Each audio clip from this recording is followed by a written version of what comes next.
36, and I, 37, male, had met when we were in our mid-20s, when I was around 24. We were working at the same firm and that's how we met. After being in a relationship for 2 years, we got married and within 3 years of our marriage, we had 2 daughters, now 9 and 7 years old. The second pregnancy was unexpected and she wasn't happy about it, but she didn't terminate it, even though I had told her that it would be okay with me if she did. Since I didn't want to put her through anything that she didn't want. After our first daughter, things were still great between us and we were as in love as we could be. But that changed after the second pregnancy. She became really moody and irritable and constantly picked on me or our eldest. But I just figured that this was because of all the hormones and stuff and tried to make my peace with this new version of Angela. We thought that this would change after a while, but things just got progressively worse and my daughter and I learned to walk on eggshells around her. I was taking care of everything, even though she was supposed to be a stay-at-home mom. She had quit her job of her own volition after our first kid and did all the work around the house along with taking care of our eldest while I worked, until she got pregnant for a second time. We had to hire a housekeeper while she was pregnant because she said that she was too tired to do the work around the house along with looking after our kids. I agreed, even though it was slightly out of our budget since I wasn't earning enough at the time. I agreed to hire a housekeeper because I didn't want to inconvenience Angela, especially while she was pregnant. I assumed that she would return to looking after the house and kids during the day after our second daughter was born. Also, let me just make it clear that I wasn't one of those husbands who didn't do anything around the house after coming back from work. I did whatever I could to help out, even though I used to be exhausted from working. After she gave birth to our younger daughter, I thought that she would take a few months but then she would bounce back and we could go back to our normal lives. But several months passed and she showed no signs of changing. She remained just as cranky and irritable and refused to do any work around the house. She would just sit at home all day and watch television. She didn't even play with the kids or anything and would pay our neighbor to take them out to the park occasionally.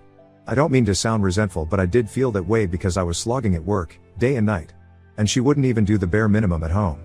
It was also proving quite expensive for me to pay for a housekeeper to do all the cooking, cleaning, and other miscellaneous household chores. I had to take care of all the other expenses as well and I wanted to save money for our daughter's future too. That was becoming almost impossible because Angela refused to help me out in any way.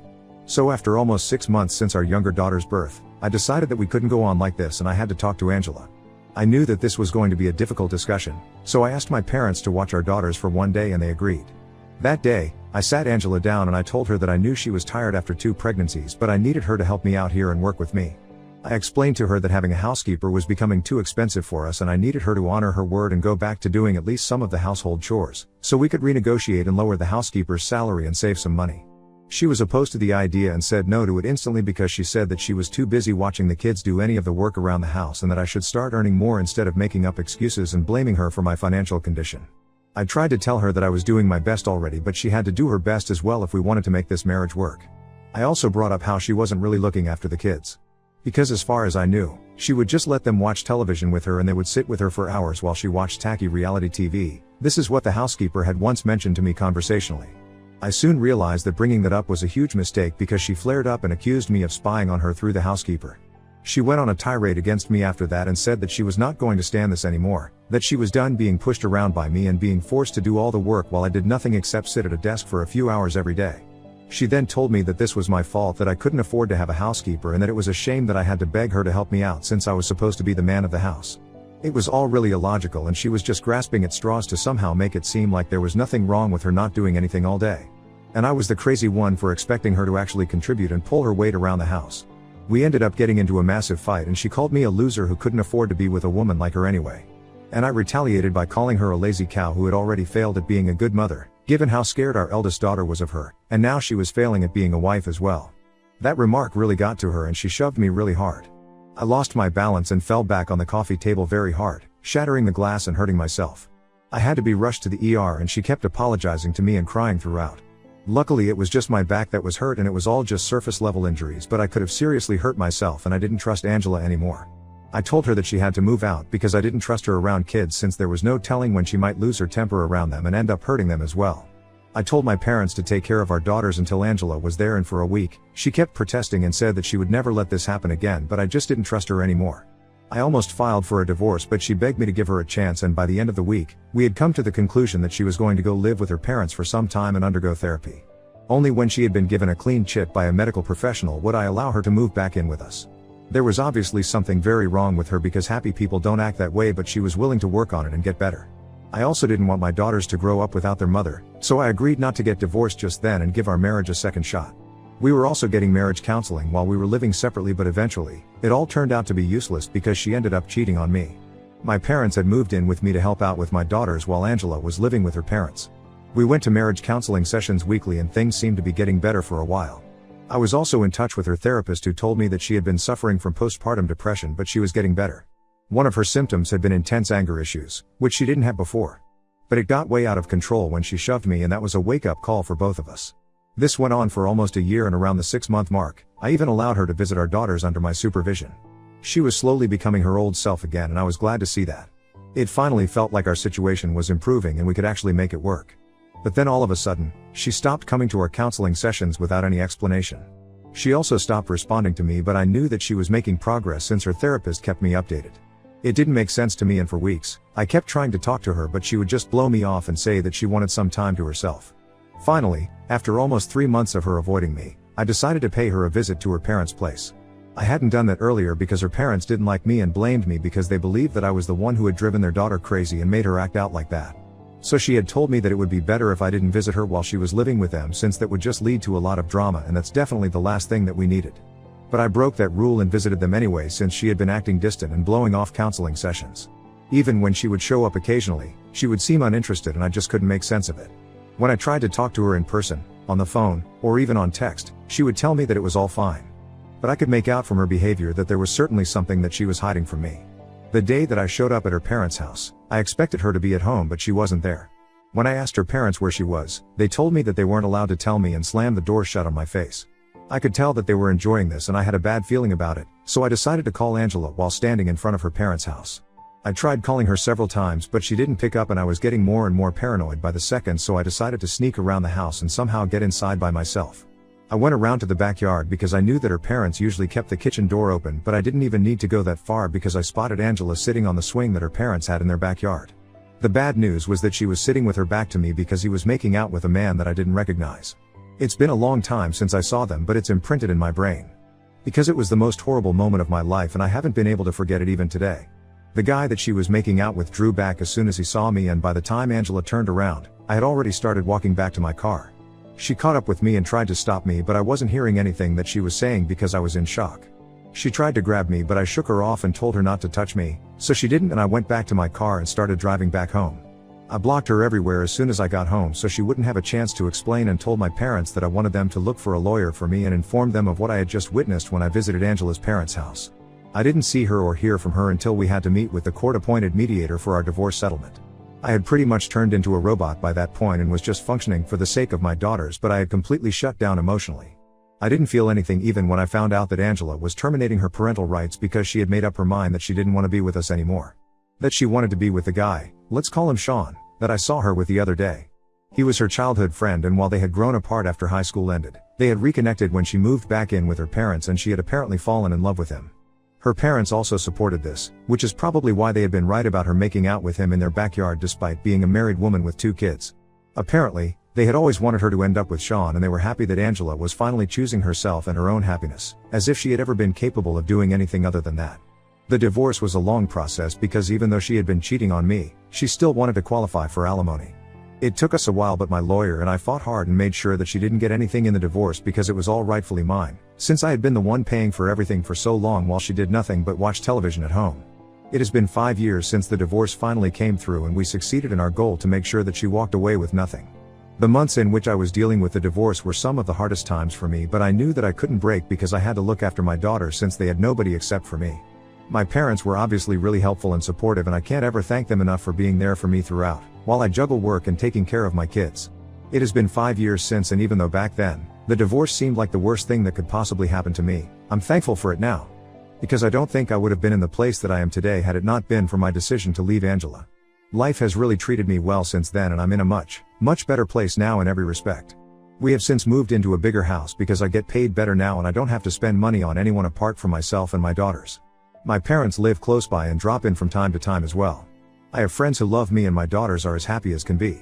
That's all that a man needs, and I'm so thankful to the universe that it's all going well for me now. Or it was until Angela showed up again a few days ago. The kids were at school and I was just about to leave for work when I opened the door. The doorbell rang and Angela was standing outside, with a boy beside her. The boy couldn't have been older than 3 or 4 years old, and I knew that this had to be Angela's son. I was taken by surprise when I saw her standing outside my door and was still trying to process it when she started crying and said that she was here to apologize and make things right with me. She told me that she was finally ready to be a family again and give our marriage another chance.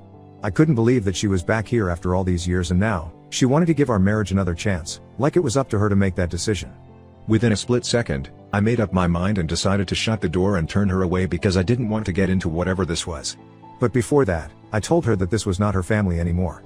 I had stopped being her husband the day she cheated on me with Sean. The divorce was just a legal obligation. And she herself had given up custody of her daughters, so now, she had no right to refer to us as her family. After I said that, I shut the door and told her to go away because I didn't want her anywhere near my property. I would have cursed her out as well because I was really angry, but I refrained from doing that because of the little boy. I could hear her wailing outside my door for a couple of minutes after I shut her out, but I decided to ignore it, and once I made sure that the coast was clear, I went off to work. I tried really hard not to think about it because that would just weaken my resolve, and I couldn't afford to let that happen. I almost succeeded in forgetting that Angela had even showed up at my house. But as soon as I came back home from work, I received a call from my parents demanding an explanation as to why I had turned her away. They told me that Angela had contacted them after I turned her away and shut the door on her face, and she had been devastated. My parents said that they were the ones who had given her my new address and told me to visit me since she was in the process of getting divorced from Sean and finally had a chance to make things right with me. They told me that Angela had reached out to them about a month ago and this had been in the works for quite some time. My parents believed that it was about time that I thought about my kids because my daughters needed a mother and there was no better mother than Angela. So they decided that she deserved another chance and told her where to find me and what to say to me. I got really mad at them because it was not their place to forgive her and decided to give her another chance without even asking me if I would be okay with that. It could have been really bad if the kids had been at home, and it was really reckless of them to pull something like this. So I told them off, but they refused to acknowledge that they had made a mistake because they had helped me during my divorce by taking care of the kids. And even now, occasionally, they do look after the kids, and they believe that whether or not I wanted to patch up with Angela was up to me. But they had an equal right to decide what was best for the kids, and I couldn't take that away from them. I thought it was ridiculous of them to believe that because at the end of the day, they were my daughters and not theirs. And while I respected them and would always be thankful for what they did for me during my divorce, I don't think it was their place to let Angela back into my life again. We got into a bit of a fight, but they told me that I was the one who was out of line here and was being selfish by not giving Angela another chance. They told me that they had done their due diligence and were sure that she was a different woman now and deserved to be a part of my daughters' lives, even when I reminded them that she had signed her rights away. They said that it was insulting that I believed they would put my daughters or me in harm's way and accused me of ruining their lives by being too arrogant to accept that they needed their mother. It's been a few days now and I don't think I was out of line or selfish because I've thought about this a lot. Ida for not giving my ex-wife a second chance at being a mother? Update 1. About a week has passed since Angela showed up at my door with her son, and recently I found out the truth about her relationship with my parents. It's honestly so disturbing that I don't even know where to begin, and I'm still struggling to process it myself. It's mind-boggling how all of them have betrayed me without batting an eye. Apparently not only were they the ones who had told her my new address, but they had been in touch with her all along. I had cut her out of my life after the divorce, but they hadn't because they believed that she would come around at some point. They wouldn't talk much, only once a month maybe. But that was enough for me to feel betrayed. Sean had made Angela sign away her rights after she was sold with the divorce papers and had given her an ultimatum to either abandon her family and make a new life with him, or she could keep in touch with her kids and fight for their custody, but that would mean that she would have to leave him behind. It had been a difficult choice for her to make, according to my parents. But she ended up going with Sean, to make a new family with him, instead of sticking with the family that she already had. My parents said that Angela had contacted them shortly after I filed for divorce to tell them about her situation and asked them to help her because she wanted to still stay in contact with her kids privately. She had told them that she had been backed into a corner by both of us, and either way, she wouldn't be able to see her kids. Because I had been fighting for full custody with supervised visitation rights while Sean had instructed her to abandon her kids altogether. Even if she did fight for custody and went against Sean, the chances of her getting partial custody were slim, given the circumstances of our divorce, also her history of having issues controlling her temper. So fighting for custody seemed like a waste of her time and resources. There was a very real chance that she could lose both Sean and custody of our daughters in the end, if she decided to fight. And that's where my parents came in. She met them in private and practically begged them to let her stay in touch with her daughters and help her out by acting as the bridge between them. She was aware that once she signed her rights away, she would not have any visiting rights, let alone supervision. But my parents would, and they planned on exploiting that. They successfully did so and fooled me for ages by going behind my back to allow Angela to meet our daughters.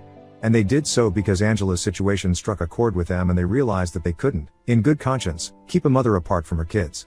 Stabbing their own son in the back for years, however, didn't hurt their conscience one bit. They told me that whenever I would drop our kids off at their house, they would invite Angela over and let her spend time with them. My kids never told me that they were meeting their mom because my parents would bribe them with toys and candy, so they would keep their mouths shut about this. Anytime I would ask them about what they had done at their grandparents' house, my daughters would tell me that they played games with my grandparents and their friend. I always assumed that they must be talking about my parents' actual friends whom I already knew, but apparently, that's what my parents had told my daughters to refer to their mother in case I asked them about their day. I couldn't believe that my daughters had been lying to me as well, but I forgave them because they're just kids. And also because Angela and my parents had really manipulated and intimidated them into keeping quiet. After I learned the truth from my parents, when I asked my daughters if they had been meeting their mother behind my back, they started crying and told me that they couldn't tell me because they would be punished by God if they did. So Angela and my parents must have really drilled it into their heads that there would be dire consequences if they told me the truth, and that's why they had been so secretive and vague all along. I also felt like a terrible father for never asking my daughters which friends of my parents they were spending time with, because it just as easily could have been someone else. Someone more dangerous than Angela, and I never would have found out. But I'm going to put an end to it now since I'm getting a restraining order against all of them. I already have written proof of this, since my parents sent an email to me to tell me the truth, a couple of days after my fight with them. They had believed that the email was going to make me realize how desperate Angela was to remain a mother to her daughters, without losing the alleged love of her life. And that would somehow make me forgive everyone involved, but all that it did was make me realize that everyone here was a nasty little liar and I couldn't trust anybody anymore. It's also ironic how Angela signed away her parental rights and had to resort to meeting our kids in secret like it was a crime. All because Sean didn't want her to have any contact with her previous family. And he was supposed to be her one true love, but now, even they were getting divorced, and all that turned out to be for nothing. They even had a son together, but according to my parents, Sean wanted nothing to do with her or his kid now because he had received a job offer and was moving away in a couple of months. Angela had started working again recently and their son had started kindergarten here, so she didn't want to move with him, which is why they had been fighting for a long time. It had finally all come to a head 3 months ago when Sean told her that he was done and he was taking that job and moving out. He didn't have any interest in being a family man anymore because it clearly meant that he would have to sacrifice his own future and happiness just to make her happy, and he wasn't ready to do that. This was all meant to make me feel sorry for Angela, but the only purpose that it served was making me feel like justice had finally been served. I have already spoken to my lawyer and the petition for the restraining orders has been filed. My daughters and I have also had a proper discussion about all of this, and I have told them that moving forward, they will never be seeing their grandparents or their mother again. And they seem to be okay with it for now, but we are still going to go to therapy and try to work things out. Because I'm sure that this is going to be difficult for them and probably has been quite difficult for them for the past 5 years. But this all ends now. Update 2. Hey, guys. Thank you so much for all the concern and support here. I'm really grateful that so many people have been sending lovely messages and blessings to my daughters. My parents and Angela have been served with restraining orders and are supposed to appear in court in a few days. I don't know how they feel about any of this because I have blocked them on every possible platform and have also told my friends not to speak to them in case they contact them. I have also amped up the security around my house and have been working from home for a couple of days. I had spoken to my daughter's school authorities and told them about the situation, too. Initially, I didn't intend on letting them go to school for a few days, but I didn't want their education to suffer because of Angel and my parents. So now teachers are supposed to keep an eye on them and not let anyone apart from me pick them up after school. I'm doing everything in my power to make sure that they can't get to us because I'm sure that they will try. So far it's been good, and I'm hoping that after we get that restraining order, they still continue to stay away. Update 3. Hi. So this is going to be a really short update, but we got that restraining order, and for the next 5 years, all 3 of those maniacs are going to have to keep their distance from me and my daughters. Unless they want to face terrible consequences, obviously. I'm still keeping all the security measures that I took in place for a while because the last I saw them, they looked really pissed and I don't want to risk anything. My daughters and I are attending regular family counseling sessions, and I think that we are going to make a lot of progress in the coming few months. We have already made considerable progress. Honestly, all I want now is for my daughters to be happy, and that's it. So please keep sending us your best wishes, we need it.